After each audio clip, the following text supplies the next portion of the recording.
Hey everybody, welcome back. I've decided to try to film a lecture actually from my cabin up in the hill country. I have some little piece of land between Lost Maples State Park and Hill Country State Natural Area. So my wife and I came up here yesterday.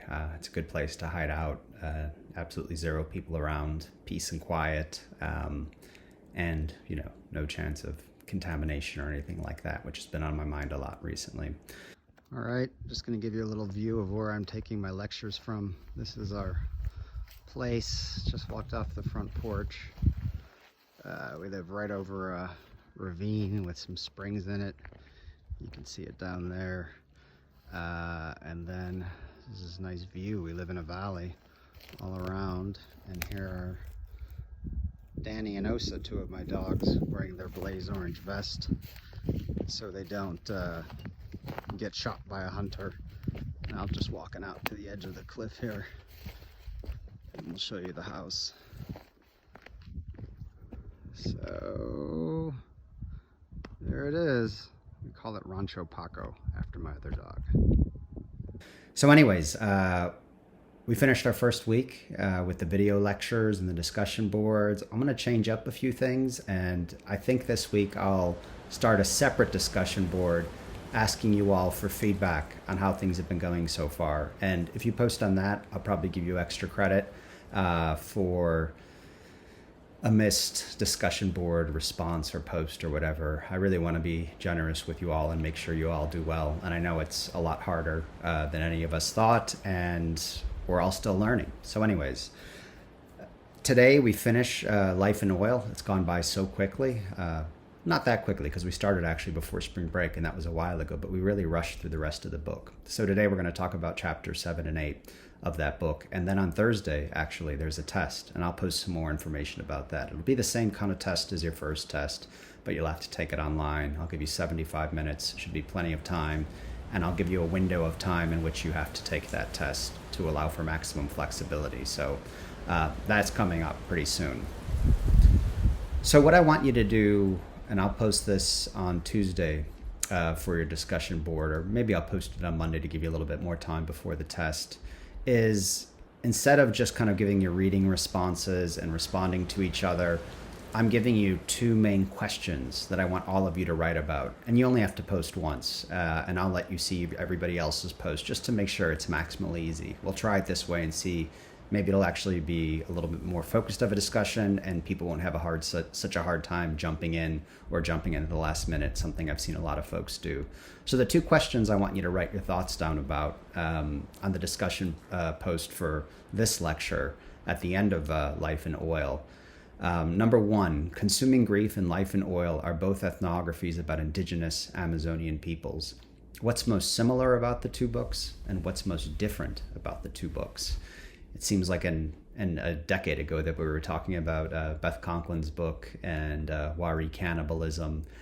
And in some ways, it's another Amazonian ethnography, just like Life in Oil, but in some ways it's very different. So I want you to think about those two. Do they both seem like anthropology? Do they both seem like ethnography? Are they about culture?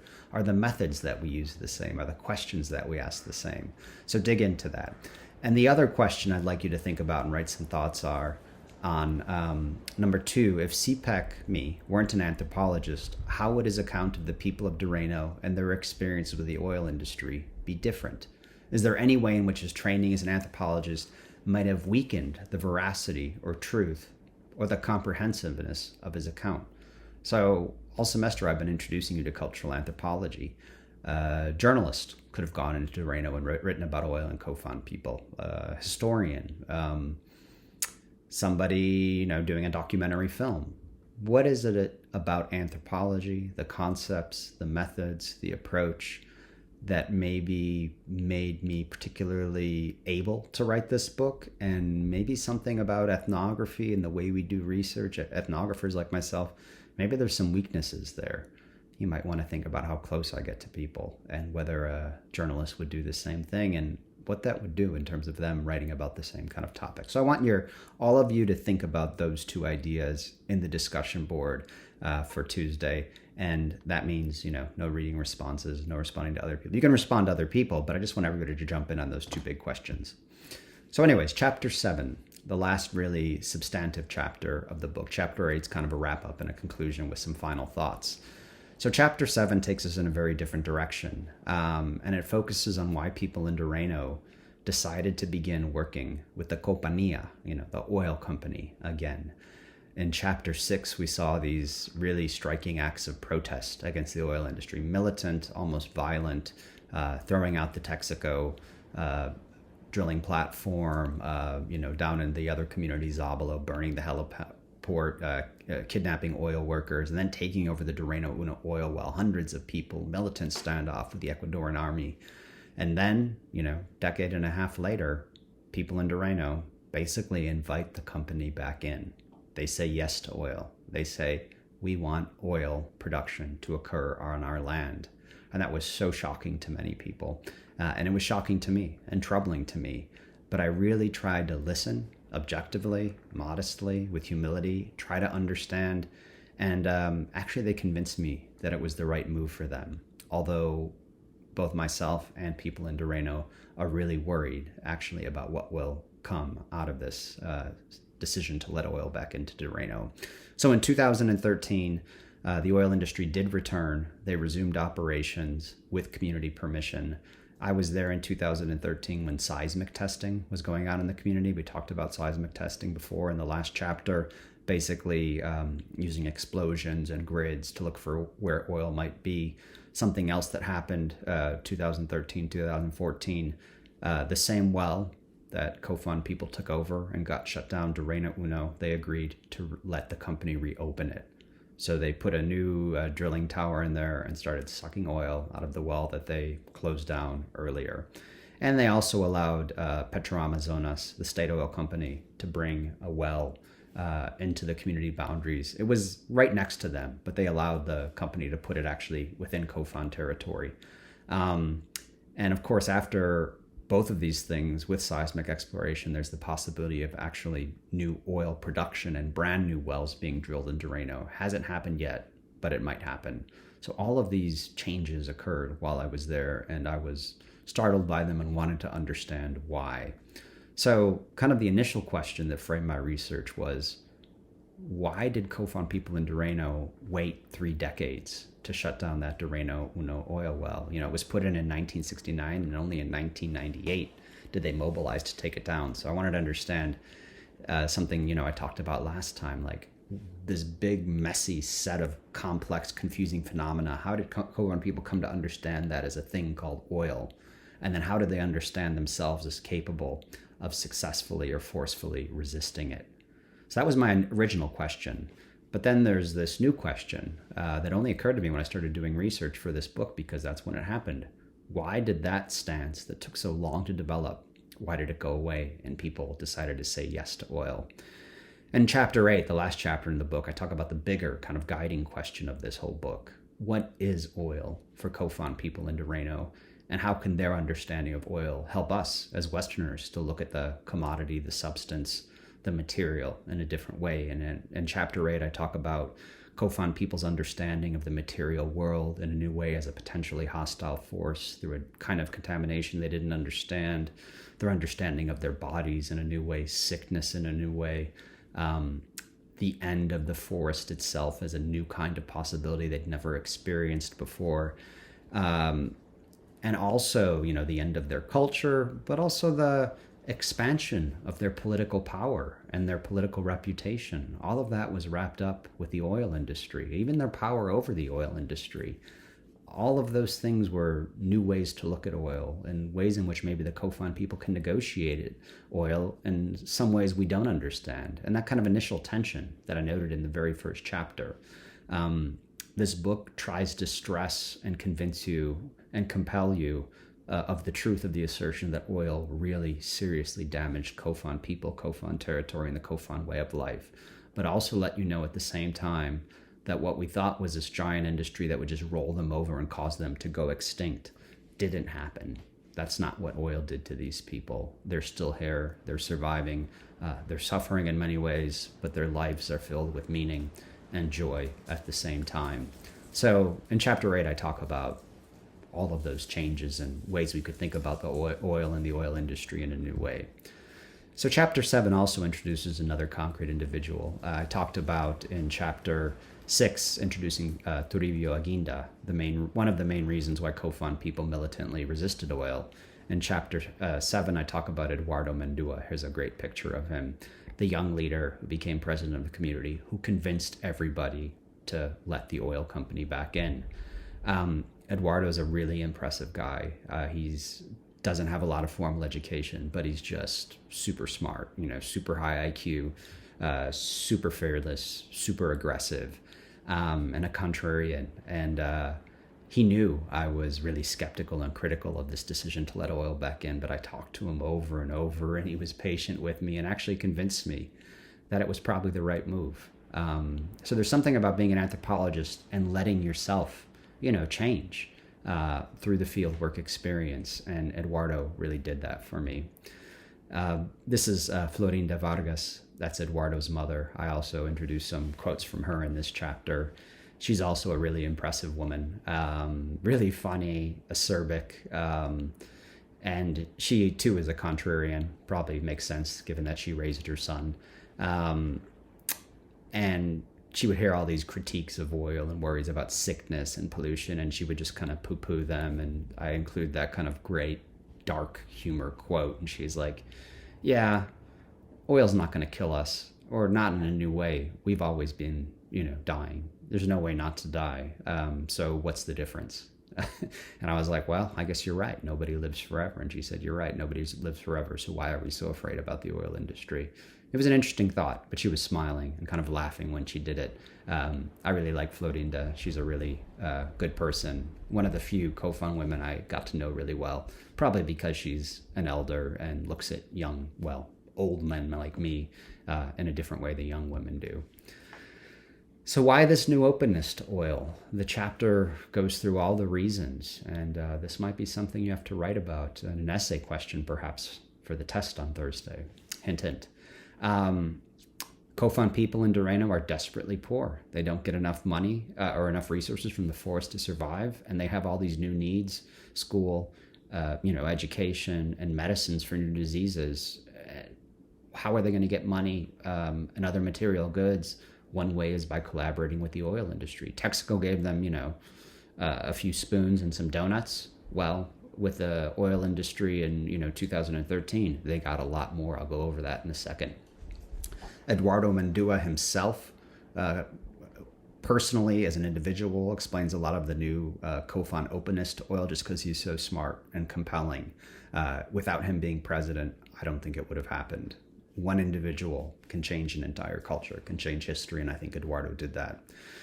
Oil technology, the technology for extracting it, is very different today than it was in the 1960s. I mean, Texaco could have done a much better job getting it out in a clean way, but they didn't for all sorts of reasons. But now, 50 years later, you don't just, throw your waste into the river. So saying yes to oil now is different from saying yes to oil in 1960s, 70s, and 80s. And COFAN people are aware of those new technologies. Also, I talk a lot about the Ecuadorian president, the president of the whole country during this time period, Rafael Correa, another smart, impressive guy. I agree with a lot of what he says and is for, and I disagree with a lot of it. But he was dedicated to increasing mineral and natural resource extraction in Ecuador, but also actually giving people a lot back if they went along with the plan. His motto was "Con diálogo todo, con fuerza nada." With dialogue and negotiation, we can accomplish anything. If you say no to this, you're not going to get anything. And he did turn over a lot of resources to COFAN people and other Ecuadorians in a way that other Ecuadorian presidents hadn't. And COFAN people were aware this is a new, different kind of president, and maybe now is the time to negotiate these kinds of relationships.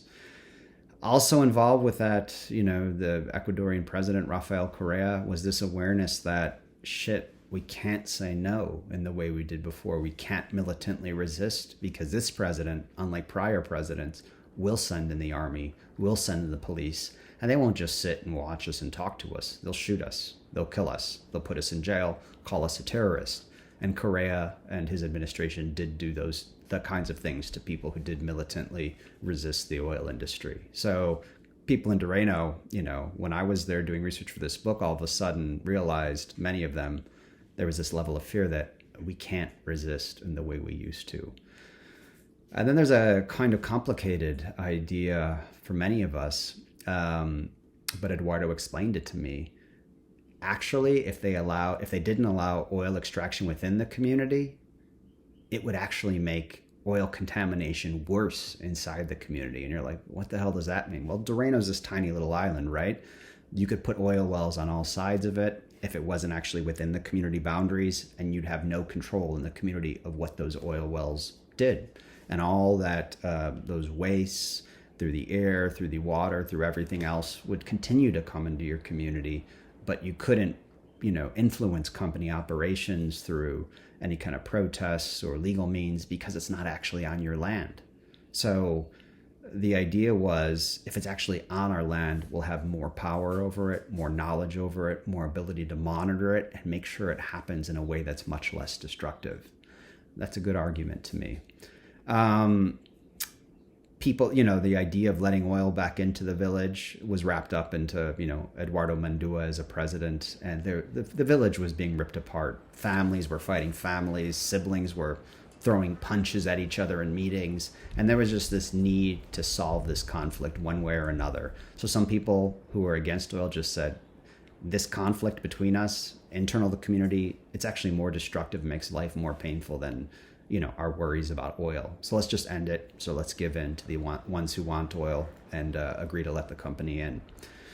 Eduardo came up with this really interesting argument for older people, who were mainly the ones who were against letting oil back in. And he told them, you all struggled so hard to save our land, to create these boundaries, to fight off the Kokama, and y'all are about to die. You're old, you don't know Spanish, you can't get money, you're poorer than everybody else. And as soon as you die, the young people will let the company in and reap all those benefits. So why don't you get a little bit of the resources, a little bit of the money to buy food to eat, instead of just waiting 5 years and dying and it'll happen anyways. And old people like Alejandro thought, well, maybe he's right about that. If it's going to happen anyways, maybe I should get some of the benefits of it too. And I heard that idea from a number of people. Something we also talked about in the last chapter was how much people in Doreno had become skeptical of environmentalists because of the conflicts they cause, because of their relative wealth, their unwillingness to share with people in Doreno. So they were some of the main ones telling people to say no to oil. But people in Doreno had gotten sick of many outside environmentalists, and that also explains why they were open to letting oil in. And then there's this last reason, that if you let oil in, you're going to get new chances for jobs and income within the community. And Eduardo explained to me, and I heard this from a few other people, that if young Kofan people can get money in the community, can get jobs in the community, working with the oil industry or working via money, things that are made possible by the oil industry and oil money, like perhaps a new tourism business, that means young Kofan people will stay there. They'll marry other Kofan people, and Kofan culture will actually last until the future. If it remained a really poor community where everybody's hungry and there's no money, maybe a lot of young people would move out. But oil brought in money and chances and resources. So paradoxically, folks like Eduardo Mandua said, oil can mean sustaining the future of Kofan culture and the Kofan way of life. And if we get money, we can maybe buy more food. We don't have to hunt as much. So it can even protect the Kofan environment. You can agree with that or disagree with that, but it's a pretty compelling set of arguments for why they should let the oil industry back in and why they actually did. So where did this money come from oil, when I was there at least? Well, for seismic testing, for the seismic exploration, it was done by a subsidiary of the Chinese National Petroleum Corporation. Chinese people are everywhere in Ecuador now. They're all over the world getting resources. There were cash payments. Every legalized community member got $1,000. You could work for the seismic company and make pretty good money. Alejandro was a guard at the seismic camp, and I think made $450, $500 a month and just kind of sat there all day. And then, just aside from the money, Eduardo Mendua said, we want benefits that people aren't just going to spend and throw away or buy beer with or something. So let's actually get like, $2,000 in durable goods. And, Alejandro and Lucia and Roberta, they bought a new canoe, fiberglass canoe, and a motor, which actually allowed them to rely on the forest more for fishing and hunting and gathering. Other people got the same kinds of things: canoes, canoe motors, or a stove, or whatever, all sorts of things, housing materials, things that would last. They didn't have money for this. All of a sudden, seismic exploration comes in and people have money. For allowing the state oil company Petroamazonas to reopen the Doreno Una oil well and extend that other oil well back into the community. They changed its name to Doreno Dos. The company actually gave 8 pickup trucks to the community, and then the oil company rented them back from the community. And Eduardo and the other leaders decided with that rental income, they were going to give each family in Doreno $100 worth of food every month. And when you're hungry and when there's not enough animals to eat or fish or, whatever, $100 worth of groceries is enough to get by. And that was really, really important. For reopening those 2 wells, they also gave high school and university scholarships to lots of students in the community, and arranged for a medical team to come and care for people because healthcare is still out of reach of many Kofan people. And that was something they got by saying yes to reopening those 2 wells. And the biggest thing that the Kofan people got for working with the Correa administration and letting oil production proceed was the creation of this Millennium Community in Doreno. And that is this huge new housing complex, 108 houses with a sewage system, with potable water, with these really beautiful houses actually on bamboo stilts. There's not enough material left in Doreno for most people to make houses. They have to, buy all these things, and they're poor and they can't. So a chance to get like a $45,000 home for each family was pretty appreciated. They're all together. They create all sorts of problems. People don't know what it's actually going to be like to live in this new way in these new houses, but it represented about $8 or $10 million coming into the community. So when Eduardo was president, you had at least $10 million coming into this community that had never gotten anything like that. And that was because they started working with the oil industry again.